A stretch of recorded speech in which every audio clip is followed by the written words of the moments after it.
Faster, I have a question. Yes, please. When I go to the temple, I can see that a lot of people wearing black robe. Is there a Yes. special significance for the black robe?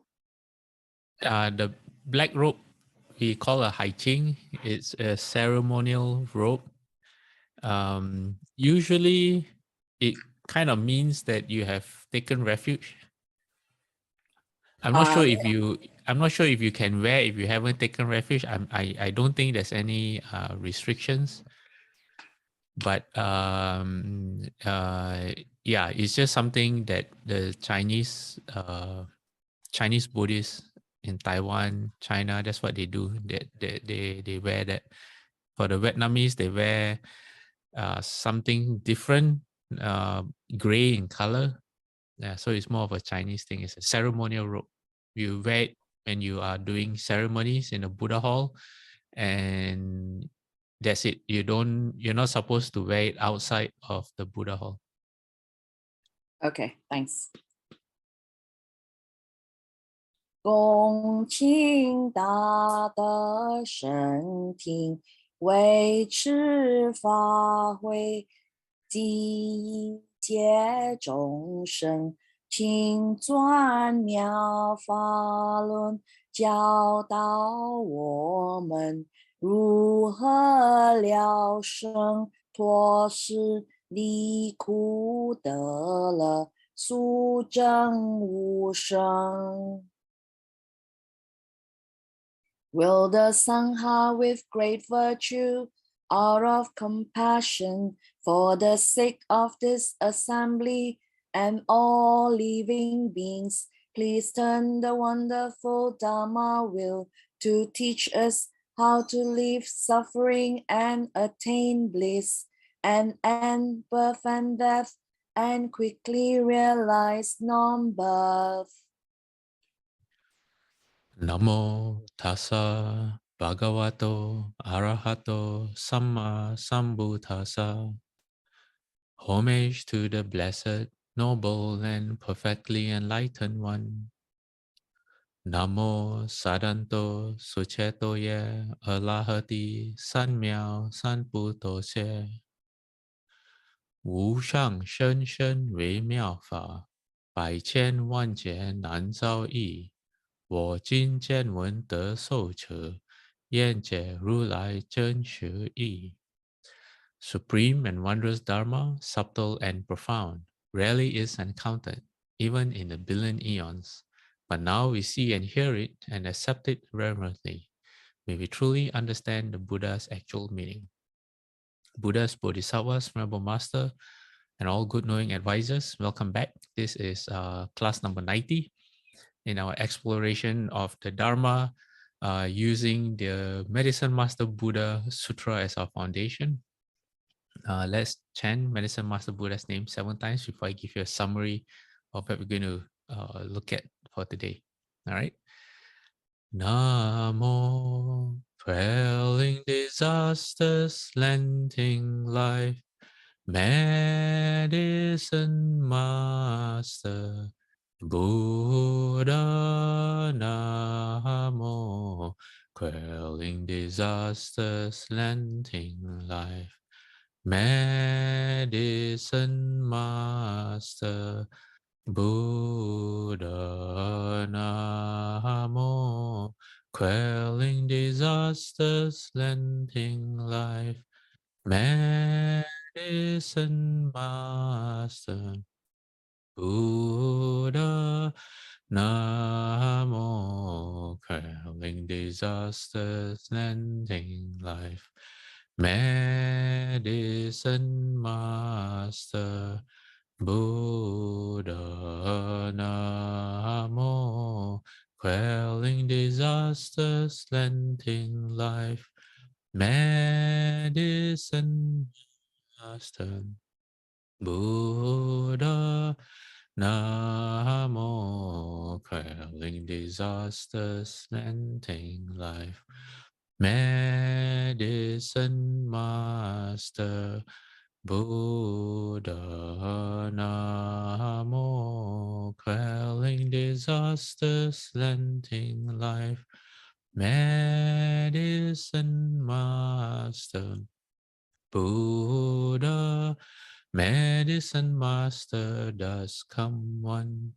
Medicine Master does come one. Medicine Master does come one. Medicine Master does come one. Okay, while I get today's slides up, I'm going to ask if anyone has any questions on the Dharma. No? No one? Anyone?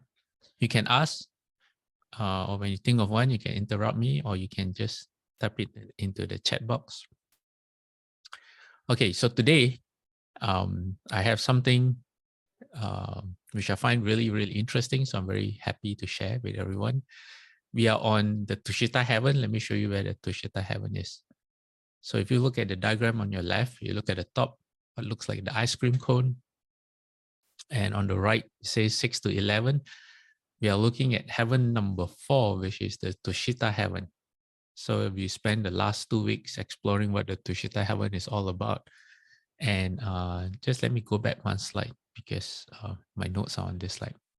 Okay, so what we're going to look at today is, we know Shakyamuni Buddha was born on this world in Jambud, known as the continent of Jambudvipa. But I'm not sure if many of you know where Shakyamuni Buddha came from before being born as the prince. So we're going to explore Shakyamuni Buddha's previous birth in the Tushita heaven and how he left the Tushita heaven to be reborn on Jambudvipa. And if we have enough time, I have something which is even more interesting, which is the future Buddha, Maitreya Bodhisattva, how Maitreya Bodhisattva was born in Tushita heaven, because all Buddhas before they are born in Jambudvipa, the continent of Jambudvipa, which is where we are located, they are always born in Tushita heaven first. So they always come down from the Tushita heaven. And if we have time, we will explore. If not, then we'll do it next week. If we have time, we'll explore how Maitreya Bodhisattva was born in Tushita heaven and how he's going to come down from Tushita heaven, be reborn here in Jambudvipa, becomes a Buddha, and then how he encounters Mahakashyapa. And then Mahakashyapa passes him the robe of the Buddha. So Mahakashyapa is one of the Buddha's disciples. Is the first patriarch of Buddhism. That means Shakyamuni Buddha passed down the the mind seal to him. So he's known as the first patriarch, and he's been keeping the Buddha's robe and bowl inside Vulture Peak Mountain ever since, waiting for Maitreya Bodhisattva to come. Okay, so if we have time, if not, we'll do that next week. That's also very exciting because as I was compiling the information, that I learned a lot of new things. And yeah, so I'm very happy to be able to share. Okay, let's go to today. What we're going to look at is a sutra called the Lalita Vistara Sutra, or otherwise known as the Play in Full. If you've been paying attention for the last few weeks, I've been quoting this sutra a lot. It's a very long sutra, and basically it outlines the Buddha's journey from the Tushita heaven to coming down to Jambudvipa, all the way to becoming a Buddha in very, very great detail, in a lot of detail. Yeah, so that's why I've been quoting this sutra a lot. So I'll just read the sutra because it contains everything we need to know that involves the Tushita heaven. So basically, this is Shakyamuni Buddha speaking. So he's talking about himself. He says, filled with all the previous teachings, including that of dependent origination, so profound and difficult to fathom, the great Bodhisattva never tired of study. So he's talking about himself and how he's going to get born in the Tushita heaven. He says, thus his boundless wisdom had become vast and all-encompassing. His discipline was beyond measure as well. Indeed, his mind was vast as the oceans and the earth, equal to earth, water, fire, and air, His mind was as firm and unmoving as Mount Meru or Mount Sumeru. He was free from attachment and aversion, with a mind as pristine and open as the center of space. It was vast and unlike any other. Okay. His superior intent was utterly pure. His acts of generosity were done well, as were his previous endeavors and his superior deeds. He sought out all basic virtues and had formed positive habitual tendencies. Ascertaining the basic virtues, he practiced all such virtues for 7 incalculable eons. He practiced the 7 forms of generosity and engaged in the 5 types of action that create merit. Merit also means blessings. Just as he tread the path of the 10 virtues, the 3 physical, the 4 verbal, and the 3 mental wholesome actions, and practiced the 40 kinds of correct application. Okay, before we go on, there's something I forgot to mention, which is the importance of understanding the Tusita heaven. The Tusita heaven, I mentioned this last week as well. The Tusita heaven is very, very special because if you are a Buddhist, okay, your aim, all right, your aim should be, if you're Mahayana Buddhist and you're aware of Amitabha Buddha's Pure Land, your aim should be reborn in the Pure Land. That's why you practice. Why? Because if you can get rebirth in Amitabha Buddha's Pure Land, basically you are free from danger until you become a Buddha. You're very, very safe. Okay, you're protected and safe and on your journey to become a Buddha. That means you have nothing to worry about anymore. The second goal that you should have, if you find that the Pure Land doesn't, I don't know, some people, they don't have a affinity with the Pure Land Dharma, with Amitabha Buddha's Pure Land, and neither do they have affinities with any other Pure Land, like for example, Medicine Master Buddha, Buddha's Pure Land, then your goal should be to be reborn in the Tusita heaven. Why? Because when you're reborn in the Tusita heaven, especially in the inner court, the Tusita heaven has an outer court and an inner court. The inner court is where all the sages go to. So that's where you want to get to be reborn. Why? Because then you will be reborn in the company of the future Buddha. And when you are there, the future Buddha is going to make his plans to come down to be reborn in Jambudvipa. And then you can come down and be reborn on earth or on Jambudvipa as a human being together with the future Buddha. And if you are familiar with like Shakyamuni Buddha's disciples, then you how you say your your journey on the path to Buddhahood is more or less secured. It's the best thing. It's more or less the best thing you can do, short of ending birth and death in this very life, or becoming one of the 4 stages of an arhat in this life. Then the Tusita heaven should be your goal. Okay. If you have any questions, if I have not made that clear, if you have any questions, unmute your mic. Just type into the chat box. Ron, you have unmuted your mic. Yes, I'd like to ask a question. Yes, So, please. you know, there's such a thing called lay bodhisattva precepts, or become a lay bodhisattva. Yes. You sign up for that, and this is my beginner's question, and I'm not sure I can ask it correctly, but I was left with the impression that if you take the lay bodhisattva precepts, that you at least you will be born as a human being, and you will always be reminded to continue to cultivate the way, or cultivate. Yes and no. Okay, so yes, if it's done properly. No, if you don't understand what you're doing. So what I'm going to do, Ron, is I'm going to keep your question towards the end of today's class. How about that? Because it is not directly related to what we're discussing now, but it's a really good question. So all right. I have a just a quick question about the heavens. Okay. Yes. these heavens are lumped together as the 6 desire heavens. Why do they call it the desire heavens? Why is it called the desire heavens? Yeah. It's called the desire heavens because it's still in the world of, it's considered under the world of desire. And then above the world of desire is called the world of form, which also contains heavens, but you access those heavens through skill in meditation. So until then, everything in the world of desire, which includes the 6 desire heavens, the world of humans, the world of animals, the world of ghosts and hells, is done not through concentration of the mind, but through the deeds that we do with our body, speech, and mind, through blessings or lack of blessings and virtue.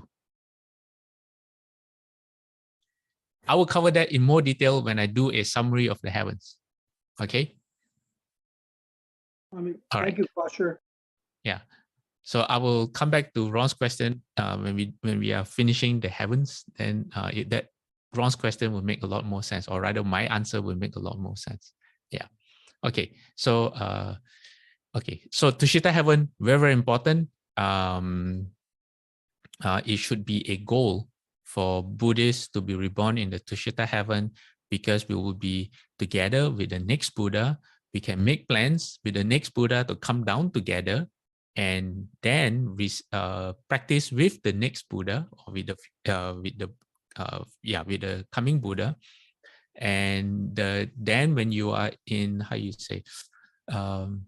when you are with a Buddha, for example, if you come be reborn as a human being in the company of Maitreya Bodhisattva, who then becomes a Buddha, then whatever seeds that you have planted before, whatever wholesome seeds that you have planted before, the Buddha has the ability to, know your wholesome seeds and use it to his advantage when he's teaching you, so that you can become a sage. For example, what does that mean? All right. There's this story about a man, a rather old man, during Shakyamuni Buddha's time. And he wanted to leave home. He wanted to become a monk. So he went to the group of monks, I think in Jetta Grove, at the Jetta Grove, Prince Jetta's Grove. And he told them of his wish to become a monk. So the Arhats, what they did was they investigated this man's past lives, and that went back 84,000 past lives. And they found out that this man, for 84,000 lives, did not do a single wholesome deed, which means that he had a pretty wretched past. He did not perform any wholesome deed that merited him to leave home. In other words, if he left home, he didn't have any foundation to stand on. So the Arhats told him that he was not eligible to become a monk. So this made the poor man very sad. He said, if I can't become a monk, what else can I live for? So he went to the bridge, intending to jump off the bridge and take his own life. I think he wanted to jump into the river.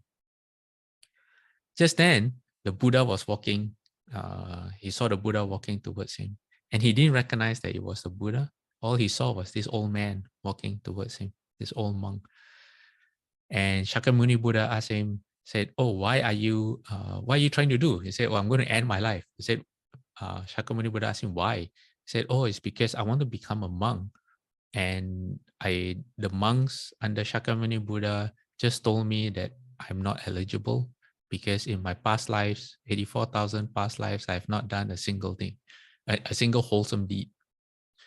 Then Shakyamuni Buddha said, no, you can, I will accept you as a bhikkhu. And him being Shakyamuni Buddha, he has the right to say that. So he took the old man back to the Jetta Grove, shaved his head, or rather they say that when you become a monk during the Buddha's time, when the Buddha pronounces you as a monk, apparently your hair just falls off by itself. So this man became bald and he became a monk and he became an Arhat. So the Arhats were surprised, and they asked Shakyamuni Buddha, he said, we look back at this man's past lives, for 84,000 past lives, and he had not done a single thing for him to to form a foundation of wholesomeness to become a monk. And then the Buddha, Shakyamuni Buddha, explained that, oh, as arhats, your ability to look into the seeds of this man's karma is limited. But me being the Buddha, I could see back further. And that was a long time ago, like a very, very long time ago, when this man, he was chased by I think a tiger in the forest. So he climbed up the tree to escape from the tiger. And in his fear, he shouted out the name of a Buddha once.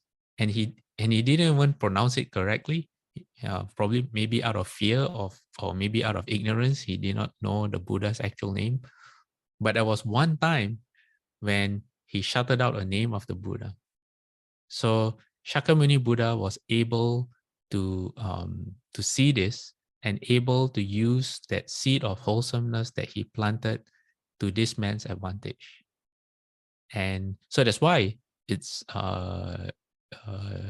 the best thing is to be born in the company of the Buddha, with wholesome affinities with the Buddha, so that all the seeds that you have planted, the Buddha can create the right conditions for the seeds to bear fruit. Okay, all right. I'm not sure if that's clear, but hopefully it is. Anyway, so then the Buddha, coming back to the sutra, the Buddha is talking about himself. It says, likewise, did he make the 40 kinds of correct aspiration, immerse himself in the 40 kinds of right intention, perfect the 40 kinds of liberation, and erect the 40 kinds of right interest. He took ordination with 4 million Buddhas and presented 5.5 million Buddhas with offerings. Similarly, the Bodhisattva served 1,540 million solitary Buddhas or Pratyeka Buddhas, establishing innumerable sentient beings on the paths to the higher realms and liberation.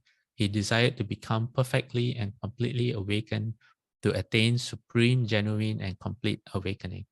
So this is why the Buddha has the ability to save living beings, to help them, to give them the right teaching that's suitable for them to become enlightened themselves. So, and the Buddha says, with only one lifetime remaining, he passed away and was reborn in the supreme realm of the heaven of joy, or otherwise known as the Tusita heaven, as a supreme divine child named Sveta Ketu. So the god Sveta Ketu was Shakyamuni Buddha before he became the prince. The assembly of God showed him great reverence, honoring him as one who will leave their midst and take birth in the human world, where before long he will become the Buddha, attaining perfect, complete, and unexcelled awakening. So what was the Buddha's life like in the Tusita heaven? Okay, he dwelt in a palace with 32,000 floors, adorned with verandas, domes, architraves, I'm not sure what is that, skylights, cool pavilions, multiple stories, and courtyards.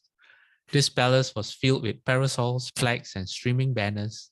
It was covered by canopies of tiny jeweled bells and strewn with Mandarava and Maha Mandarava flowers. The songs of millions upon millions of celestial maidens could be heard throughout. So that's what his palace is like. It's enchanting. Even grounds were covered with golden canopies and filled with various trees. And then there's a description of all the different kind of trees. In every direction, there were flowered canopies overflowing with, again, another description of all the different sweet-smelling flowers. It says various birds flew through the air, singing their beautiful melodies. There's a description of the parrots, the cuckoo birds, the geese, the peacocks, the ducks, partridges, and all kinds of birds that you can think of. They were all flying around in his palace.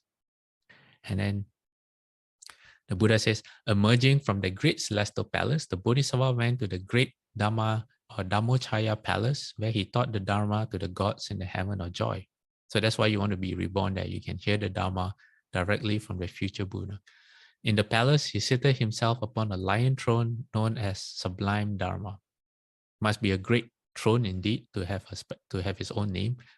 So he was joined in the palace by a group of gods whose good fortune equaled that of the Bodhisattva, and who had entered the same vehicle, meaning they had made the same aspirations to become Buddhas.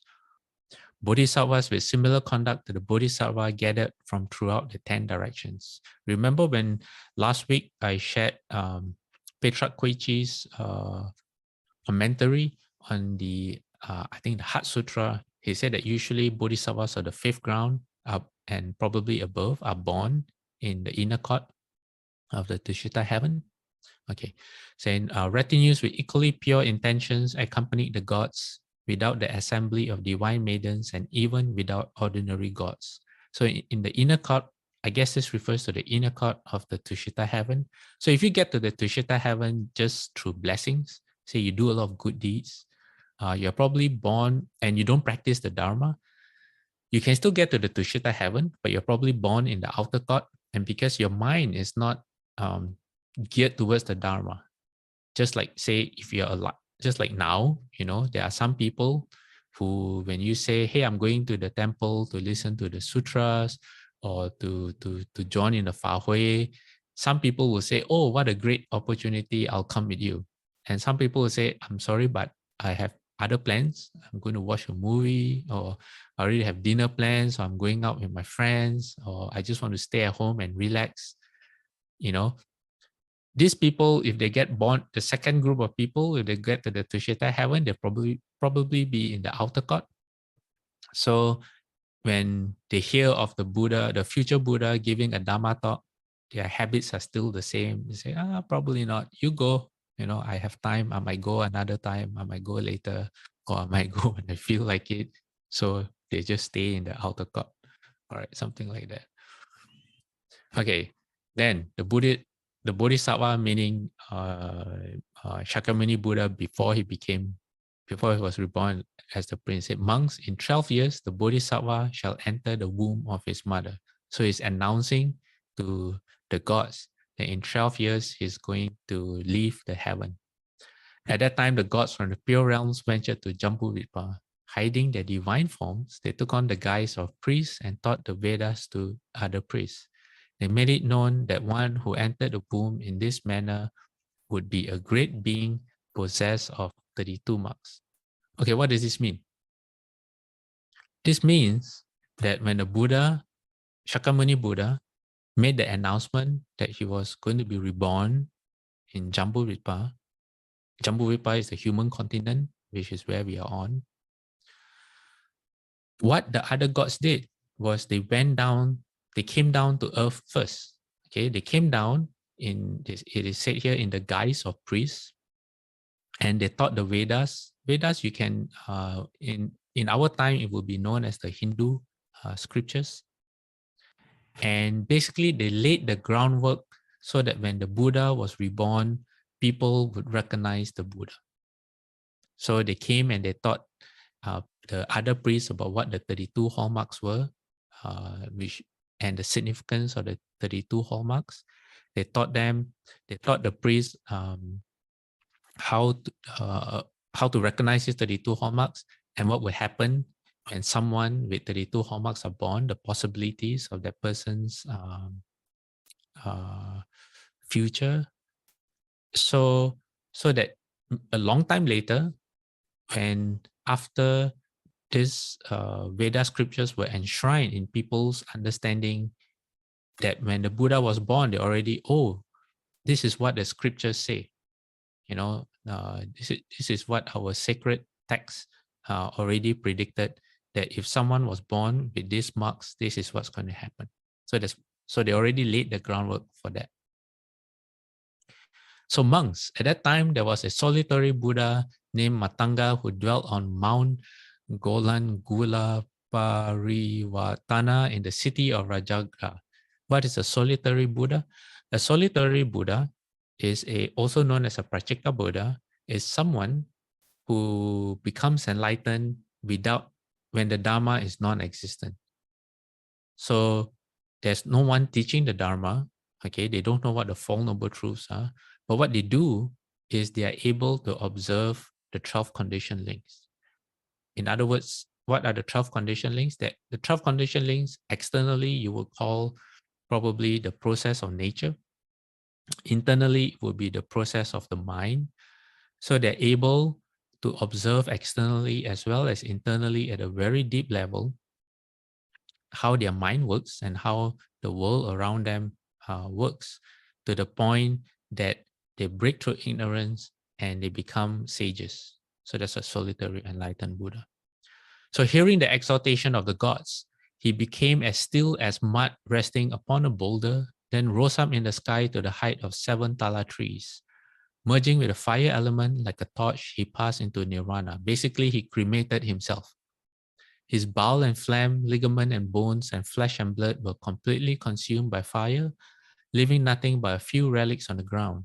Even today, they are known as the footprints of the sage. And let me go to the next slide before I explain a bit. So monks at this same time, 500 solitary Buddhas were assembled in the deer park outside Varanasi. They too heard the exhortation of the gods, rose up into the sky to the height of 7 tala trees, and turning into fire, passed into nirvana like a torch. Again, the same thing. Nothing left behind. They said nothing was save a few relics or sharira that fell to the ground. From this point on, the area came to be known as Rispa Tana, or the Hill of Fallen Sages. The area also came to be known as Magadawa,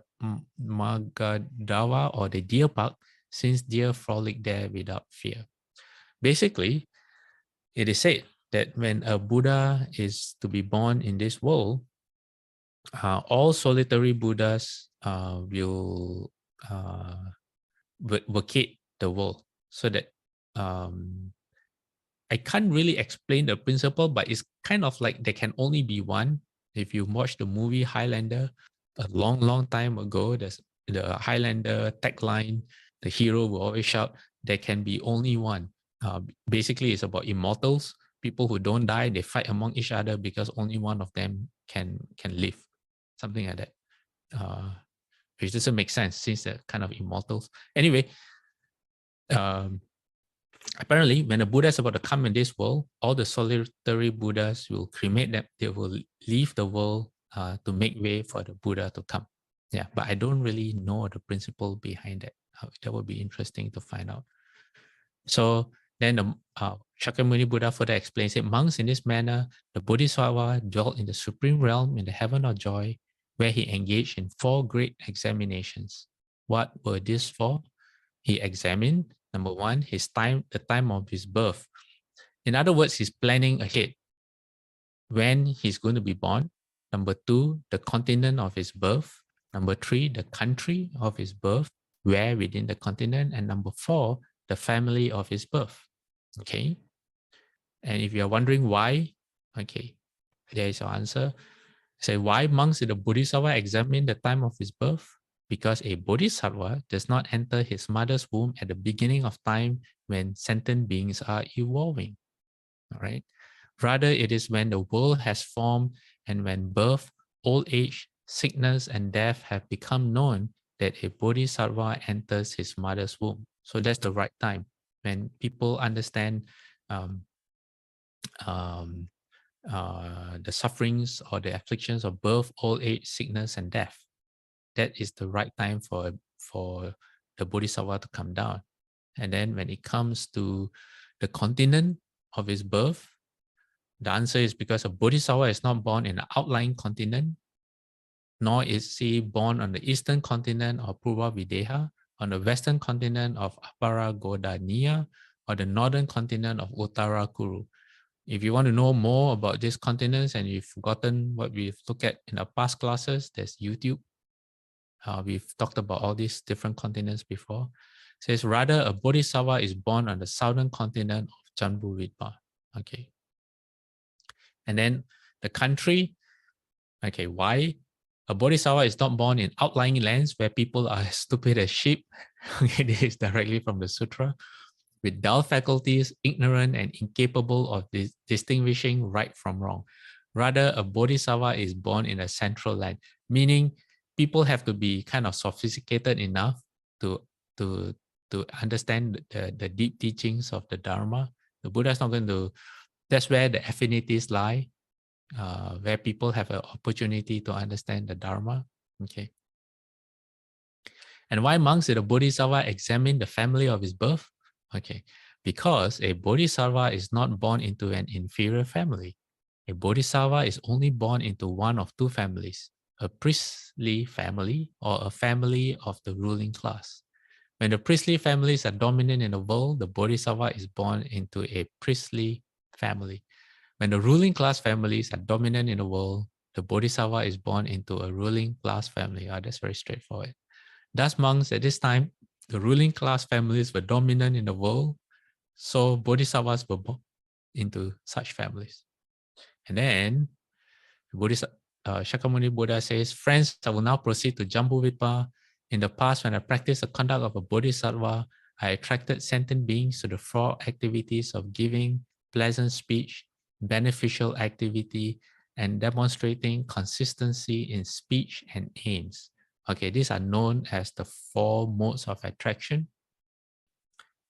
If any one of you is interested in making friends, or you see yourself as a future Bodhisattva and you want to, have a successful career as a Bodhisattva, these are your four tools to use. Okay, what are the four tools? Generosity or giving, pleasant speech, beneficial activity, and consistency in speech and in your goals or in your intentions. So you're not a hypocrite.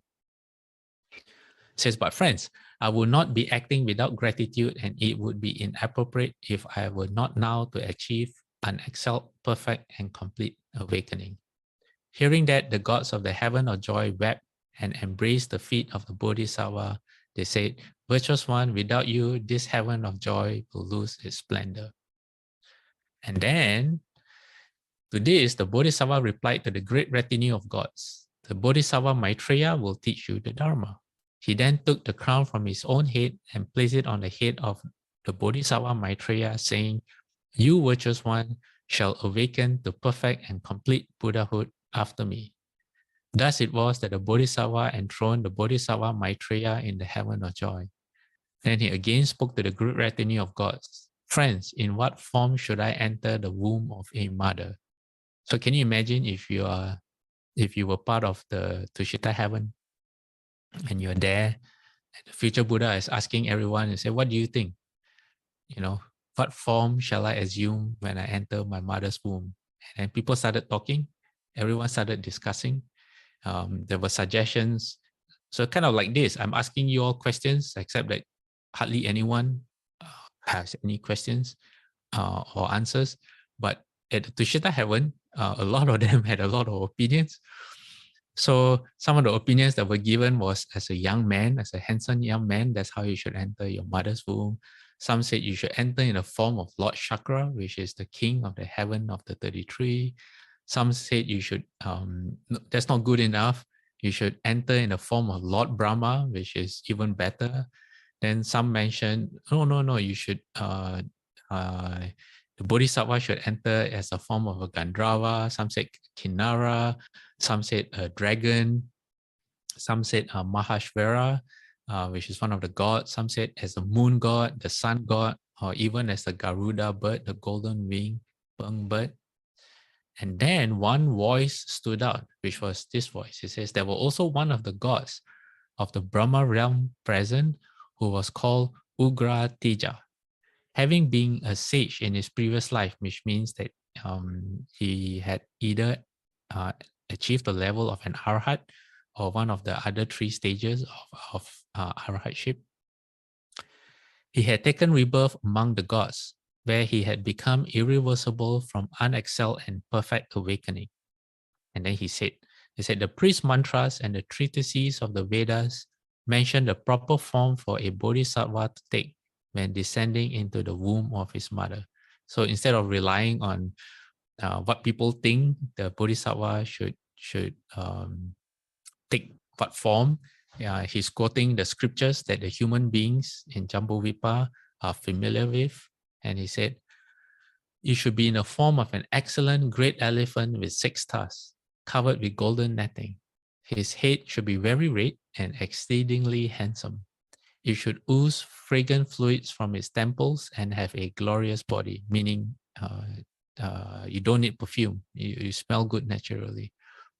And then he explains why. He says someone who is learned in the Vedas and scriptures of the priest will then recognize such features and use them to predict the arrival of a person endowed with the 32 marks of a great man. So he makes the most sense of all. He says, this is what human beings know. And if you take this form, then they'll be prepared that, oh, a great man is going to come. Okay, so that's where we are going to leave off from the Lalita Vistara, oh, that's a mouthful, Lalita Vistara Sutra. Okay, before we go to our questions, I just wanted to share with you from the Avatamsaka Sutra. Shakyamuni Buddha explained, he said the 8 stages of a Buddha's accomplishing the way do not go beyond a single thought. The 8 stages are, so the Buddha, Shakyamuni Buddha, and as he was explaining the Avatamsaka Sutra, he says, this is what happens when a Buddha wants to, when there's a future Buddha coming. First, number 1, they descend from the Tusita heaven palace, which we just covered. Number 2, they enter the womb of the mother.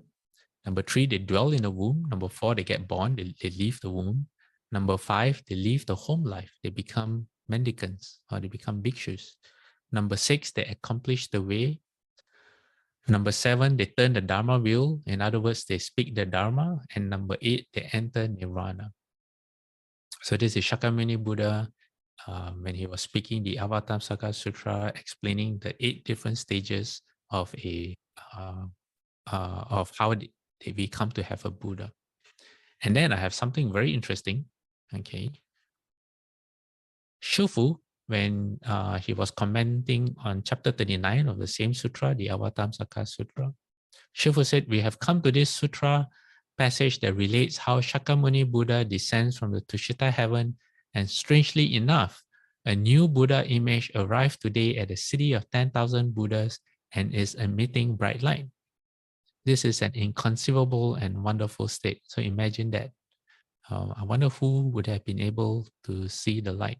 Yeah, Shufu, of course, but I wonder who else. So this Shufu relating what happened just as they came to the same passage in the sutra of the Avatamsaka that we just read from a different sutra.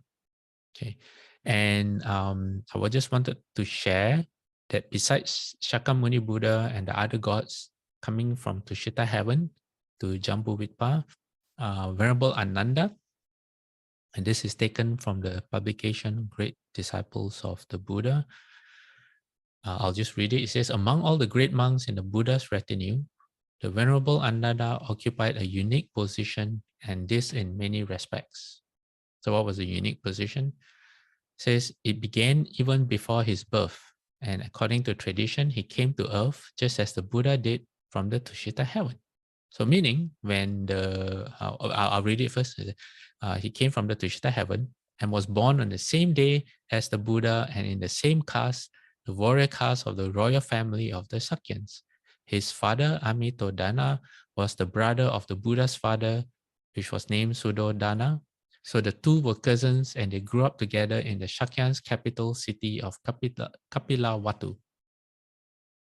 So that's why, that's one of the benefits of making a vow to be reborn in the Tusita heaven, is that just like Venerable Ananda, when you hear the Buddha make his plans, you can make your plans at the same time.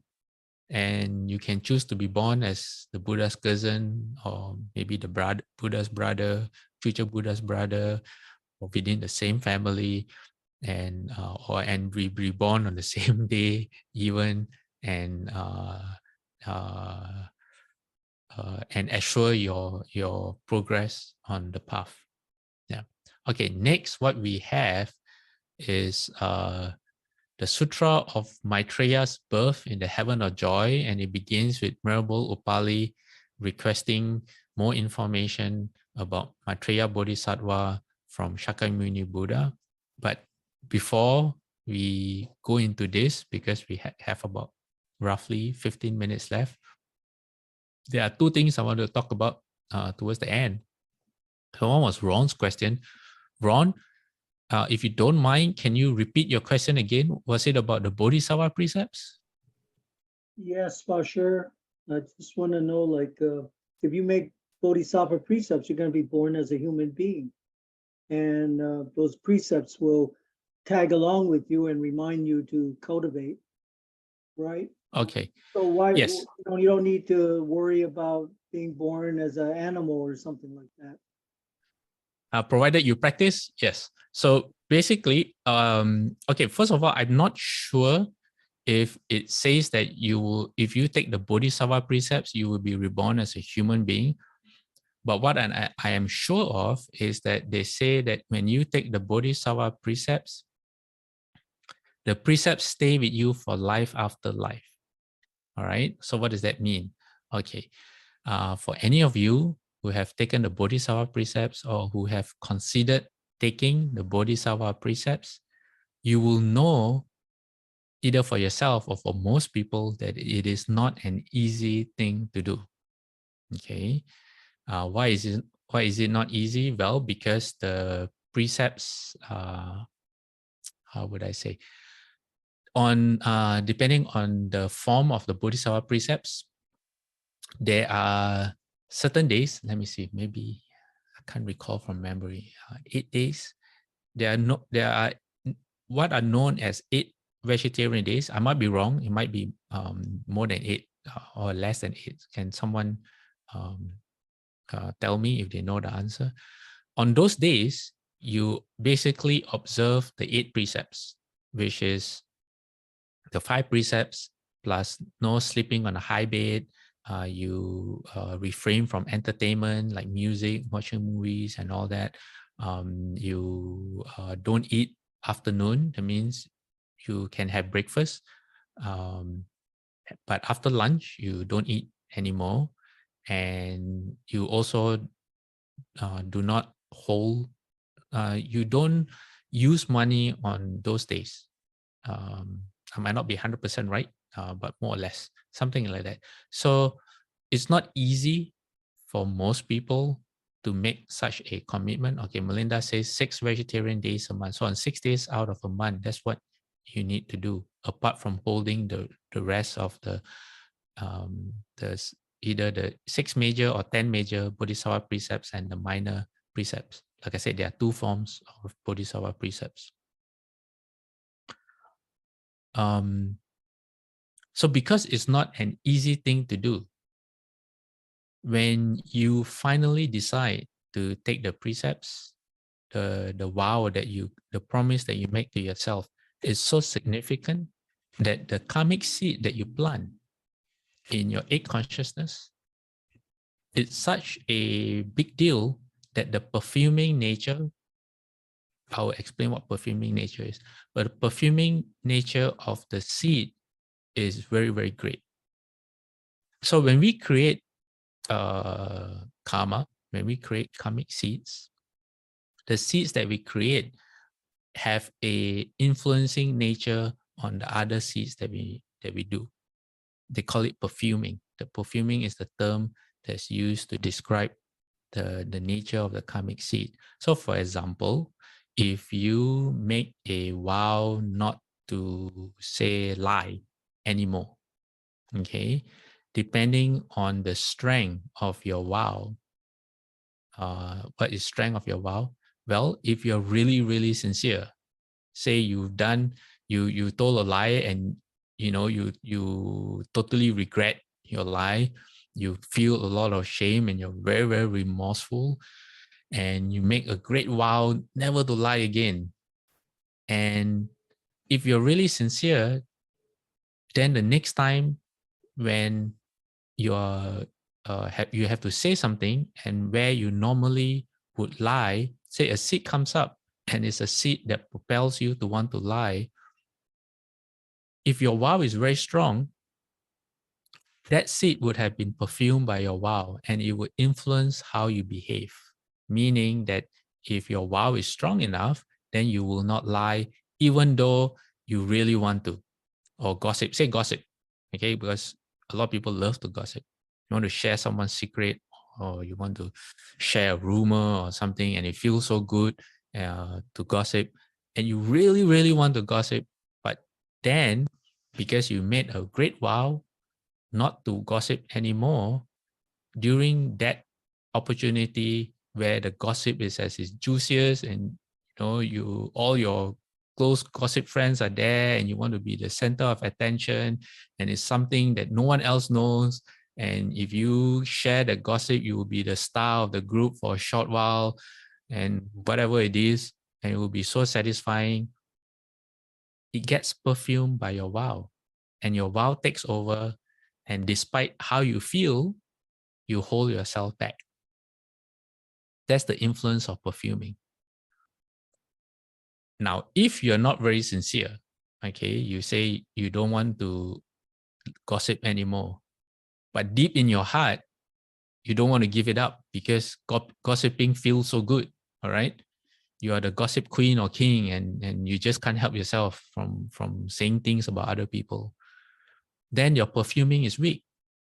And when the conditions are right and it's time to gossip, you continue gossiping. So your perfuming is very weak, right? So the Bodhisattva precepts, given the nature of the Bodhisattva precepts, it involves a great undertaking on the person who's making those vows. So because it's such, how would I say, some people would say it's a great sacrifice. So the effort that's needed to overcome your habits and take the precepts to try to change your your unwholesome habits into wholesome habits, the perfuming is so great that in life after life, that influence will always be there. So that in your next life, when you forget everything, just like now you forgot, you don't remember anything from your past lives. In your next life, say in this life, you take the Bodhisattva precepts. Then in your next life, you encounter the Bodhisattva precepts again, then the chances of you retaking the precepts are very high because of the perfuming nature of the karma that you have planted before. So the perfuming lingers in your karmic consciousness, in your eight consciousness. Yeah. So that even in life after life, the influence is still there. Okay, so that's why they say when you take the Bodhisattva precepts, it stays with you for life after life because it's such a great undertaking. Okay, so what are the Bodhisattva precepts? The Bodhisattva precepts basically is a way for you to understand the nature of Bodhisattvas.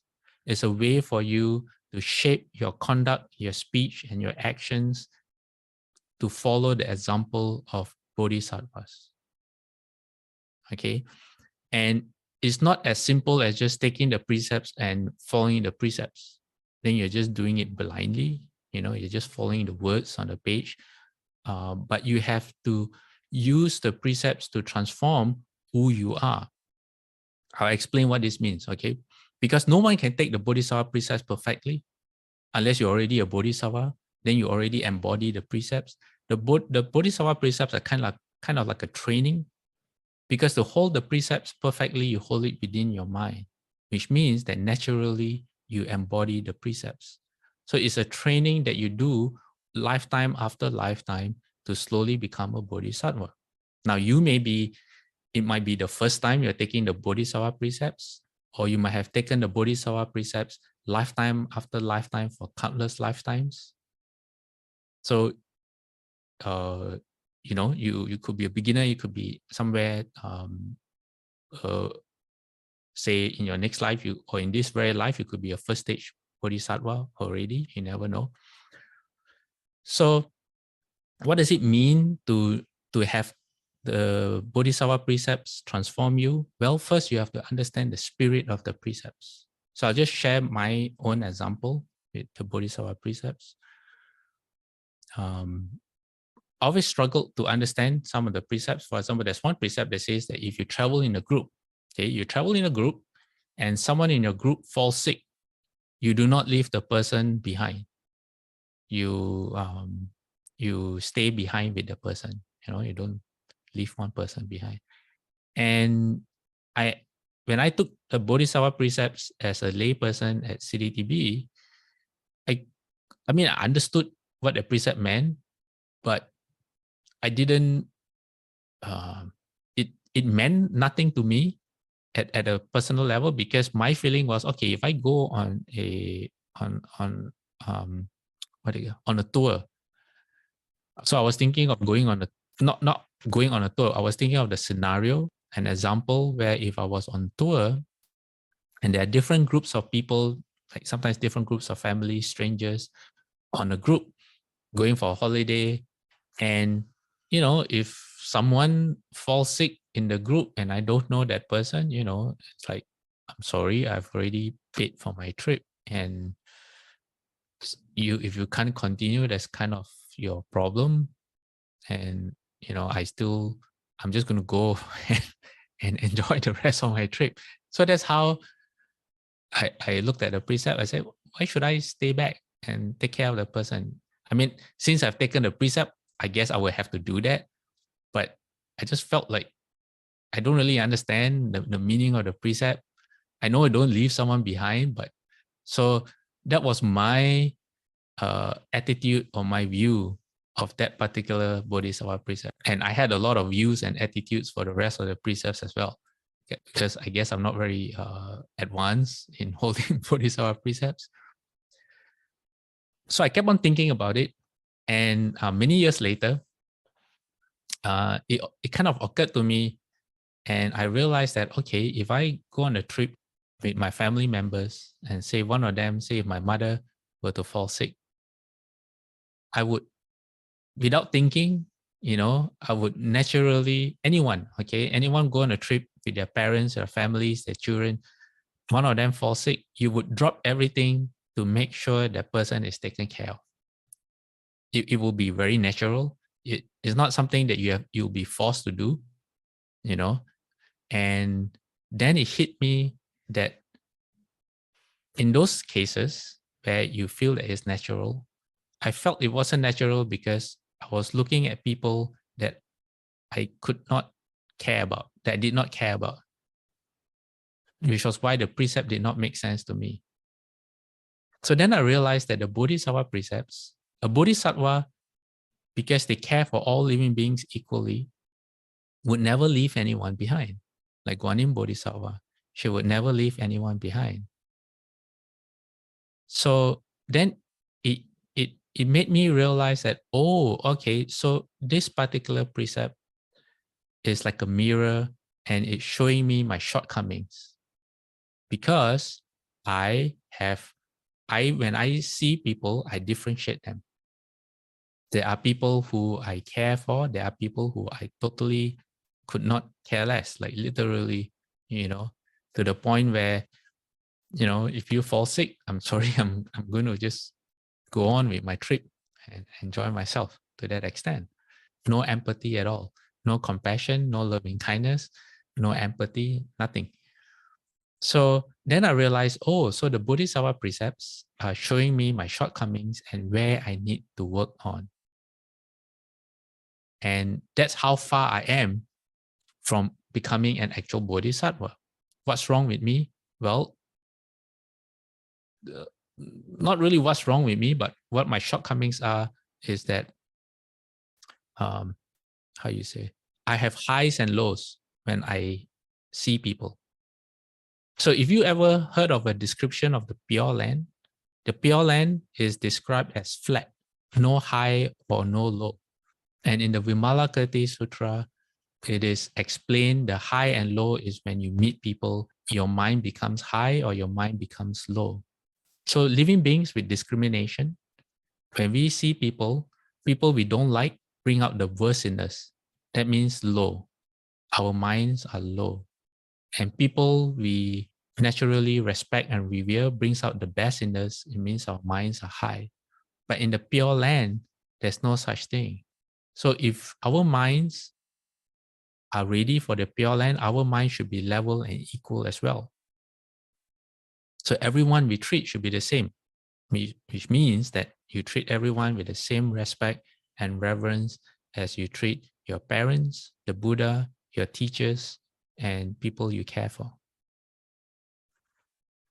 So that's what it means when they say take the Bodhisattva precepts. It's not just you take the precepts, but you have to understand the precepts in such a way that you see where you fall short and how you can transform yourself to a point where you begin to embody the precepts. So for most people, you just follow the precepts, like literally you follow the precepts, but they are not transformed by the experience.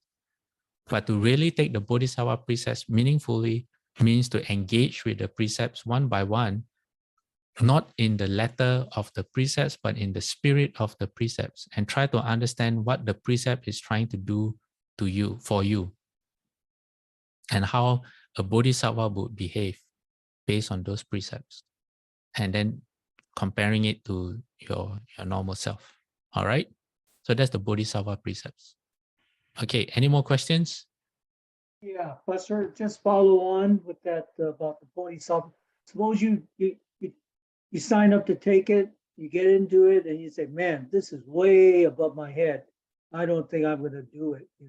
I mean, I don't think I can do this part of the precepts. Or so, is there such a thing as like flunking out? I mean, they really can't explain. I mean, expect you to be perfect in all those things. Just like there's one of the vows. In the repentance. In all the repentance ceremony. I vow to give away my wife and children. I vow to gouge out my eyes and give away my eyes. I vow to give up my bones and everything. I thought about that for a long time. I said, you know what? At this point, I'm not ready to do that. Okay, like I said, Ron, there's a literal meaning to the precepts, but there's also the spirit of the precepts. What you just described is talking about our attachments, the way we want to control the things that we think are important to us. So when we say, for example, giving up our blood or our bones, it is in the spirit of what true bodhisattvas do. Shakyamuni Buddha, before how he became the Buddha was he actually gave his life and body countless times. But he was prepared for that. He was able to do it because he had the foundation to do it well and to do it properly in the right frame of mind.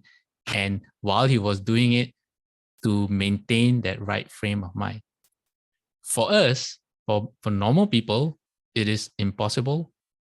But if we can bring the precepts down to where we are, we know that, okay, that's the goal, where I am right now. I can't even give up $10 of my own money. How can I give up my blood, for example? Then you realize that, oh, I need to work on my generosity. What else did the Dharma say about stinginess? Then you go investigate the Dharma. You understand why, try to figure out why you are so attached to certain things and try to develop wisdom through that. So the Bodhisattva precepts is not that you take the Bodhisattva precepts and at the end of your life, you become a Bodhisattva. The Bodhisattva precepts is to show you how difficult it is to become a Bodhisattva, but where you can begin. So where we begin is all different. Every one of us is different, which means that the precepts will mean different things for us. For example, a first stage Bodhisattva, a Bodhisattva on the first ground, will maintain the Bodhisattva precepts very, very differently from a Bodhisattva on the second ground. A person who is new to Buddhism will maintain the Bodhisattva precepts very, very different from someone who studied Buddhism and has practiced generosity and loving kindness and all the things the Buddha has been teaching, say for 20, 30 years. When they take the Bodhisattva precepts, they will maintain it at a different level. It's not that everyone will maintain the precepts at the same level. But what everyone needs to do is to be able to understand the spirit of the precepts. And then you apply the principle of the precepts to your current condition, to where you are right now. So it's kind of like a one size fits all, but you have to figure out what your own size is. So you take the precepts, you try your best. It's not that you take the precepts with the intention of putting it down. If it's too difficult, then, every life you might create the habit, take the precepts and drop, take the precepts and drop, because that's what you're creating. But if you make the vow that you want to hold the precepts to the best of your ability, if you fail, you try again.